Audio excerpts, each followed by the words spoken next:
Again, out of the mouth of George Bush on high definition video. Quote, "This administration never said that the 9/11 attacks were orchestrated between Saddam and Al-Qaeda." End of quote. Now, that is in direct contradiction to everything that was shoved down our throats during and just after 9/11, as we all well know. So the sociologists said, or tried to ask, how do people still believe that Iraq had something to do with 9/11 and possessed weapons of mass destruction when they in fact did not? And the sociologists found that many Americans and Westerners in general felt an urgent need to seek justification for a war already in progress. Well, of course, because either you get behind the team or you're left behind. And it gets even better. Rather than search rationally for information that either confirms or contradicts a particular belief, people actually seek out information that confirms what they already believe. So you say, well, you know what? There was a third building that fell on 9/11, wasn't hit by a plane, wasn't splashed by burning jet fuel. Do you know anything about that? And can you explain just how it is that the building fell? Well, I don't know what you're talking about. Right. Okay, I just explained something to you in plain English. Okay, a grade 2 student could understand me. But it's not getting through your thick skull because you can't process it. It's not because you're unintelligent. It's because it violates your paradigm. Because if you are prepared to analyze this information, you will soon find out that the entire 9/11 fairy tale or conspiracy theory falls apart. And you can't do that, so therefore you're not listening. Okay, so again, to reinforce the findings, the sociologists found out that, quote, "For the most part, people completely ignore contradictory information." And that just is what I just said. But, okay, so is that that's not necessarily a conscious thing, though. That's a subconscious function. Because totally. They can't, it just, I don't understand, so I'm just going to kind of glaze over and, I don't know, kind of thing, right? Okay, you hit on a point that I wasn't consciously aware of. Okay, you basically outlined the mechanism by which that belief was pounded into us. And the mechanism is trauma. Right. How many times did we see the plane hit the building and the fireball? I mean, hundreds of times. Just in the weeks following, not mentioning again and again afterwards when they bring it up year after year. Oh, totally. So that is trauma. It is playing the same tape in your mind over and over and over and over again until you're not even aware of it.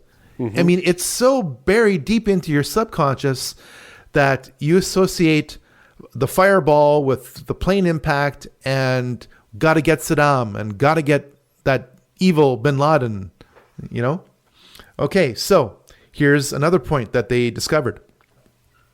People get deeply attached to their beliefs and form emotional attachments that get wrapped up in their personal identity and sense of morality, irrespective of the facts of the matter. In other words, we've been hit, our might makes us right, let's go in and get them. Okay? There's no thinking anymore. It's emotion. Total emotion. The mind has been shut off.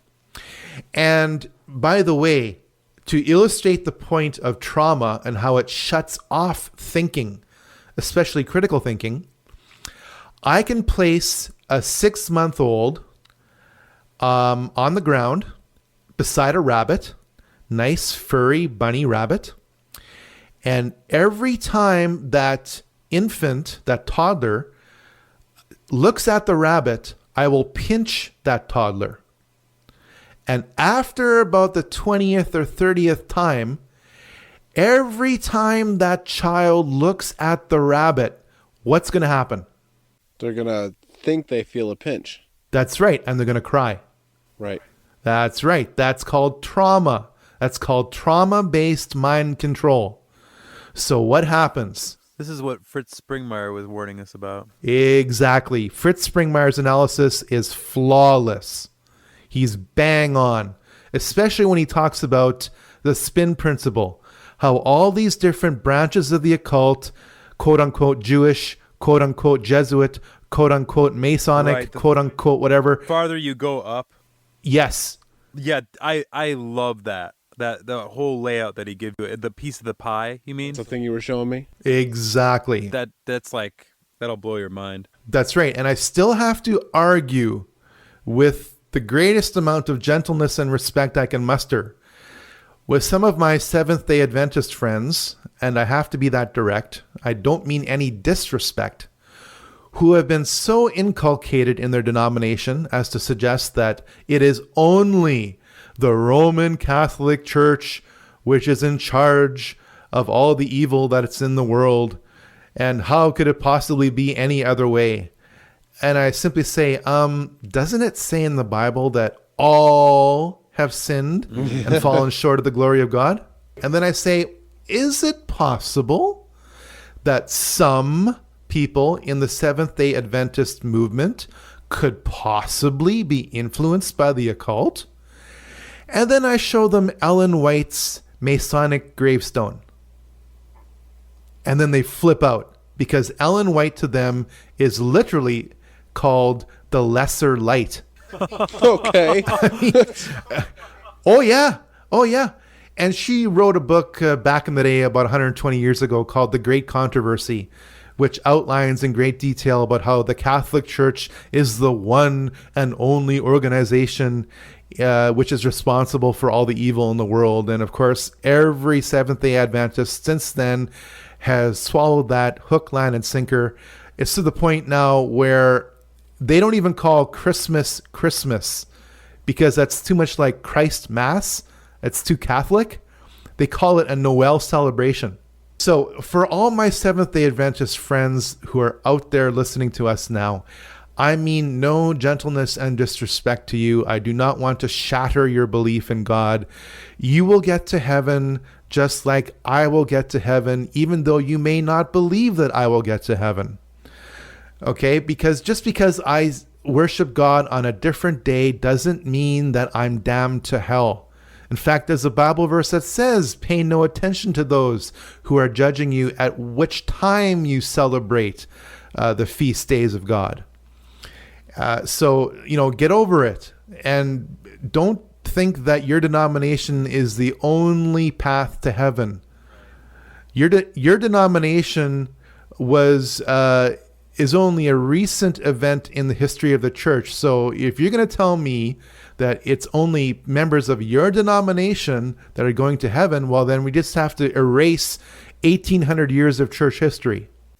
Right. Isn't that kind of, I think you were on KPRS or whatever that was, that interview. Yes. And they were talking about Michael Diamond. Yes. And doesn't he believe that too? Like, as far as his beliefs go, if you're not Catholic, you're probably not going to heaven. He would believe that, right? Because he's a Catholic priest, right? And I always ask people, what gets you to heaven? Is it a belief in the Seventh-day Adventist Church? Is it a belief in the Roman Catholic Church? Or is it a belief in Jesus?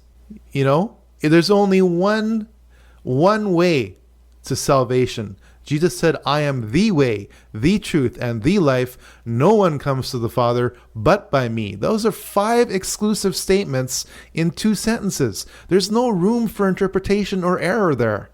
He's saying he's it. And if you still can't believe that, when Jesus confronted the Pharisees, they put him to the test, one of many tests, and Jesus said, even before Abraham was, I am. And the Pharisees knew exactly what he was saying. Yep. Also upset them quite a bit, if I recall. Oh, just a little.